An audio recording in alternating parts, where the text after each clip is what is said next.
Hi friends, நான் உங்கள் anime பிரிக்கு வந்துட்டேன். நாம் இப்போ என்ன பார்க்க போகிறோம்னா கைஜு நம்பர் 8 சீசன் 2 எபிசோட் 1 விடுறதுக்கு முன்னாடி ஒரு ஃபன்னான எபிசோடு விட்டுருக்காங்க.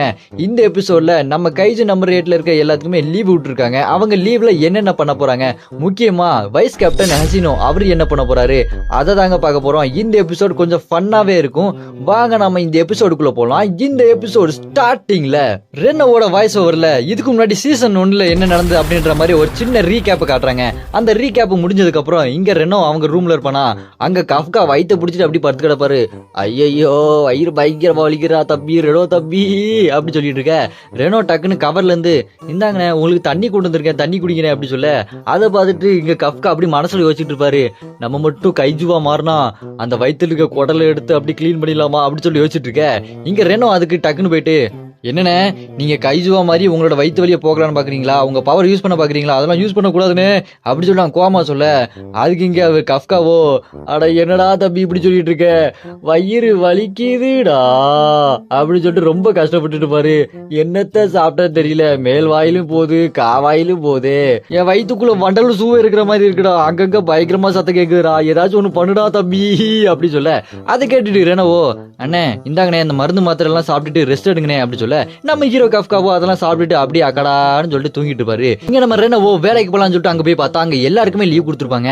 அங்க லிஸ்ட்ல வைஸ் கேப்டன் அவர் இருக்காரு பாத்தீங்களா ஒசினா, அவருக்கு லீவ் கொடுத்துருப்பாங்க.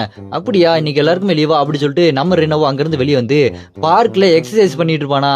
எக்ஸசைஸ் பண்ணிட்டு அப்படி கீழே இறங்கிட்டு, நான் அன்னைக்கு என்ன பண்ணிட்டு இருக்கேன், இன்னைக்கு லீவு தானே, நான் எதுக்கு எக்ஸசைஸ் பண்ணிட்டு இருக்கேன், ஏதாச்சும் ஃபன்னா பண்ணணுமே, ஐயோ என்ன பண்றதுனே தெரியலையே அப்படி சொல்லி முடிச்சுட்டு இருப்பானா. அங்க தூரத்துல வைஸ் கேப்டன் அதை பார்த்துட்டு, தம்பி என்னடா சின்ன பையன் மாதிரி பண்ணிட்டு இருக்கிற, உன்னால ஃபன் பண்ண கூட முடியாதா, லீவு பா இன்னைக்கு, என்ன எக்ஸசைஸ் பண்ணிட்டு இருக்க, போய் ஜாலியா என்ஜாய் பண்ணுடா அப்படி சொல்ல. அதை கேட்டுட்டு ரெனவோ, ஆமா வைஸ் கேப்டன் நீங்க எங்க போறீங்க அப்படி சொல்ல. அதுவா, அது நான் முக்கியமான ஒரு இடத்துக்கு போறேன், சரி நான் இங்க இருந்து வரட்டா அப்படி சொல்லிட்டு அவர் போக, பின்னாடி பார்த்தா ஹீரோ வருவானா. மச்சி என்னடா பண்ணிட்டு இருக்கீங்க, என்ன வைஸ் கேப்டன் கிட்ட பேசிட்டு இருந்த போல, என்ன சொன்னாரு அவரு அப்படின்னு கேட்க. அதுக்கு என்னவோ, இல்லடா அவருக்கு ஏதோ முக்கியமான ஒரு வேலை இருக்குன்னு சொல்லிட்டு இங்க இருந்து உடனே போயிட்டாரு, ரொம்ப சீரியஸா இருக்காரு அப்படி சொல்ல. அதை கேட்டுட்டு இங்க ஹீரோவோ, ஓ அப்படியா, அப்படின்னா எனக்கு தெரிஞ்ச அவர் ஏதாவது ஒரு பொண்ணை தான் பார்க்க போவாருன்னு நினைக்கிறேன் ஓஹோ அப்படி சொல்ல. அதை கேட்டுட்டு என்ன சொல்லுவான், அப்படிலாம் இருக்காதுப்பா, அவர் ரொம்ப சீரியஸா நல்லா இருக்காரு அப்படின்னு சொல்ல. ஏன்ப்பா அவர்லாம் லவ் பண்ணக்கூடாதா, அவருக்கும் இந்த மாதிரி அச்சம் மடம் நாணம் பெருப்பு இது எல்லாமே இருக்கும் தானே, அவர் லவ் பண்ணுவாருப்பா, அவருக்கும் பொண்ணுங்கன்னா ரொம்ப பிடிக்கும் அப்படின்னு சொல்ல. அதை கேட்டுட்டு இங்க ரெனவோ, என்ன சொல்ற, இந்த மாதிரி சொல்லிட்டு இருக்காதுப்பா, அவர் ரொம்ப சீரியஸான ஆளு எப்படி சொல்ல. அதுக்கு இங்க இகார சொல்லுவான், அப்படியா அப்படின்னா செக் பண்ணிடுவோம், அவரை ஃபாலோ பண்ணிடுவோம், என்ன சொல்ற அப்படின்னு சொல்ல. அங்க நம்ம வைஸ் கேப்டன் கார்ல போயிட்டு இருக்க, இவனுக்கு 2 பேரும் அப்படி ஃபாலோ பண்ணிட்டே போயிட்டு இருப்பானுங்க. இங்க என்னவோ, டேய் ஏதாவது